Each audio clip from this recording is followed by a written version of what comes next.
Assalamualaikum warahmatullahi wabarakatuh. Perkenalkan, nama saya Andi Gusti Wiradarmawan dari kelas 29C Program Studi Pendidikan Guru SD Kampus 6 Universitas Negeri Makassar.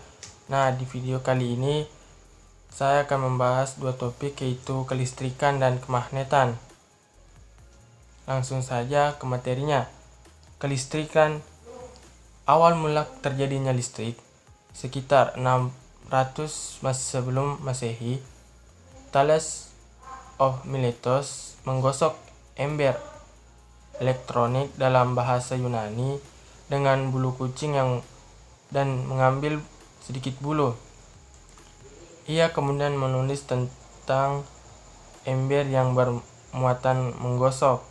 Dia menggambarkan ada yang sekarang kita sebut listrik statis. Sementara itu, magnet ditemukan pertama kali pada 900 sebelum Masehi. Magnus, seseorang gembala Yunani, berjalan melintasi ladang batu hitam yang menarik paku besi dari sandal dan ujung besi dari staf gembalanya. Sejak saat itu, daerah tersebut dinamai Magnesia dan logam dinamakan magnet untuk menghormati sang gembala penemu.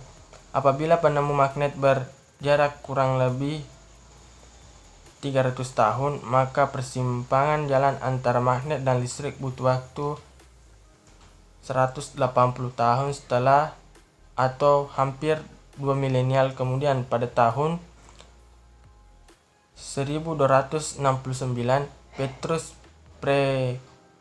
Pregnus dan Picardi, Italia, menemukan bahwa magnet bola alam Lodestones menyelaraskan jarum dengan garis-garis bujur yang menunjuk antara dua posisi kutub pada batu. Arus selanjutnya adalah arus listrik. Arus listrik adalah sebuah aliran yang terjadi banyaknya muatan listrik yang mengalir dari suatu titik ke titik lainnya pada rangkaian listrik tiap satuan waktu. Arus listrik memiliki satuan secara internasional, yaitu ampere atau simbol A. Arus listrik dapat dilambangkan dengan huruf kuret. Yang selanjutnya, arus listrik mengalir dari arah muatan positif menuju ke arah muatan negatif. Dan adapun rumus dari listrik, I sama dengan Q per T, di mana I sama dengan arus listrik dilambangkan A, Q sama dengan muatan listrik yang mengalir dilambangkan C, T waktu yang diperlukan lambangkan T. Contoh soal arus listrik. Arus listrik sebesar 10 ampere mengalir pada sebuah penghantar selama 4 menit. Berapa banyak muatan listrik yang mengalir pada penghantar tersebut? Diketahui I sama dengan 10 ampere, T sama dengan 4 menit atau 240 second. Penyelesaian. Q sama dengan I sama dengan Q per T. 10 sama dengan Q per 240. Q sama dengan 2400 C. Jadi muatan yang mengalir pada penghantar adalah 2400.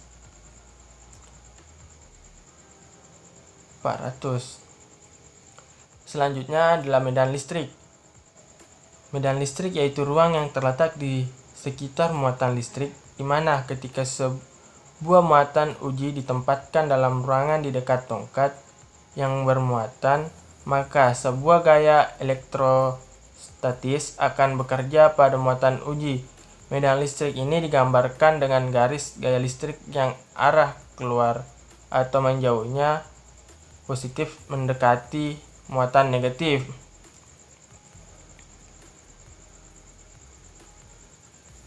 Kuat medan listrik. Kuat medan listrik dapat diketahui dengan penulisan sistematis berikut.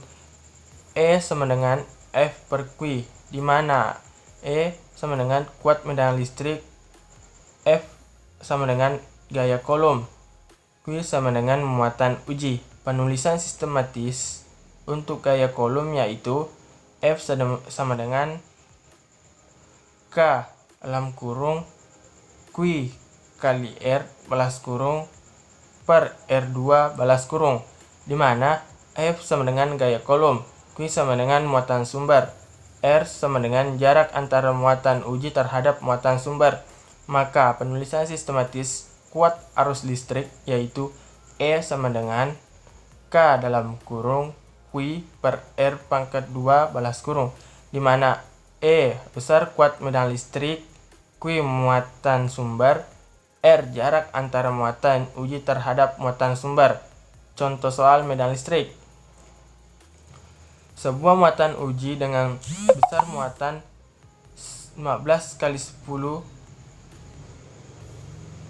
min 5 diletakkan dalam sebuah medan listrik.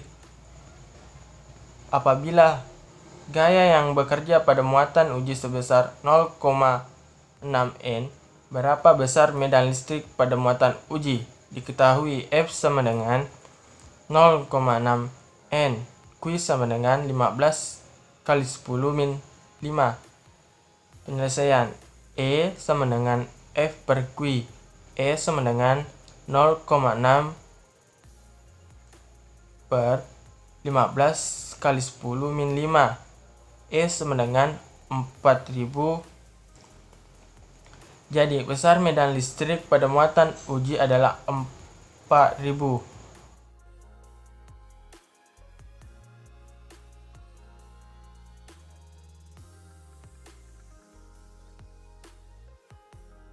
Selanjutnya, kemagnetan. Medan magnet merupakan sebuah gambaran yang bisa kita gunakan untuk mempresentasikan bagaimana gaya magnet terdistribusi di antara suatu benda bermagnet atau di sekitar benda bermagnet tersebut. Selanjutnya, pengukuran dan rumus medan magnet. Karena medan magnet merupakan besaran vektor, maka terdapat dua aspek untuk mengukur medan magnet, besarnya dan arahnya.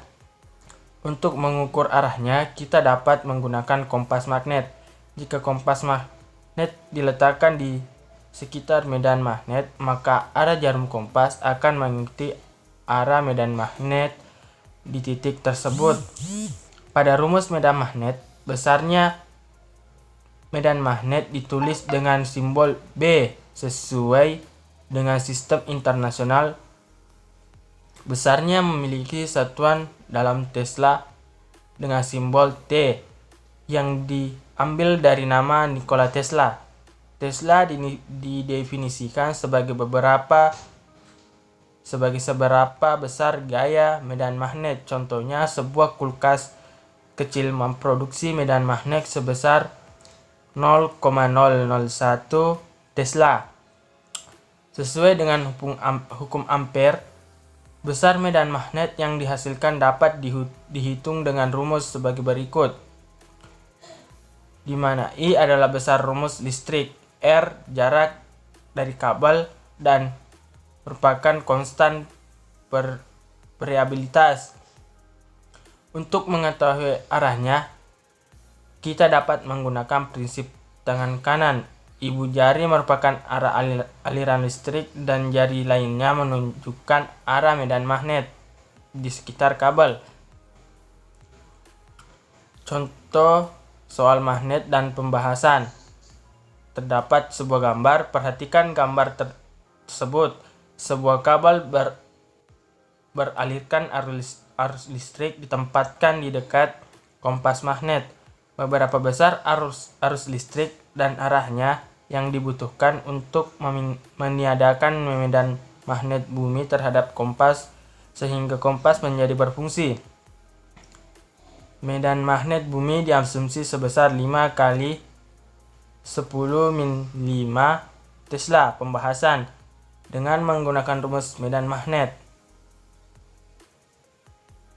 Pendapat: dengan menggunakan kaidah tangan kanan, kita harus menempatkan ibu jari ke bawah agar jari-jari yang lain memiliki arah yang berlawanan dengan medan magnet kompas, sehingga arah arus harus menembus menuju kertas atau layar menjauhi kita. Baik, sekian yang dapat saya sampaikan. Mohon maaf apabila ada salah kata. Wassalamualaikum warahmatullahi wabarakatuh.